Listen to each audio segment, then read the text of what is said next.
తిరిగిన రాజీవ్ గాంధీకి బీసీల విషయంలో ఎందుకు వెనక్కి తగ్గారని భిక్షమయ్య గౌడ్ ప్రశ్నించారు.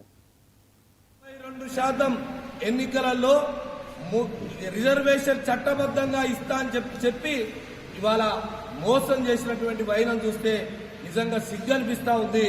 ఎందుకంటే కామారెడ్డి డిక్లరేషన్ బీసీలను మోసం చేయడానికి, బీసీలతోని ఓట్లేయించుకోవడానికి ఆనాడు నేను 42% ఇస్తా బీసీలకు అని చెప్పి గంపగుత్తగా బీసీలందరూ మోసపోయి ఓట్లేయించుకున్నటువంటి వైనం ఇవాళ మనం పరిశీలిస్తే అవుపడతా ఉంది.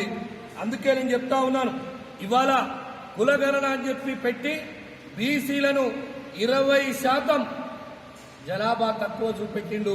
మరి నిజంగా దాన్ని ఏమనాలని చెప్పి నేను అడుగుతా ఉన్నా.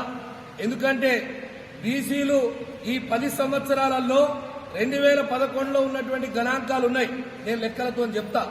కానీ ఇవాళ 2024కు వచ్చేసరికి బీసీల సంఖ్య తగ్గింది అని చెప్పి చెప్పడానికి, అంటే బీసీల సంఖ్య ఏ విధంగా తగ్గుతుంది అంటే బీసీలు చనిపోయిందా లేకుంటే బీసీలు పుట్టనే లేదా, ఏ విధంగా తగ్గిపోతుందని చెప్పి నేను ప్రశ్నిస్తా ఉన్నాం.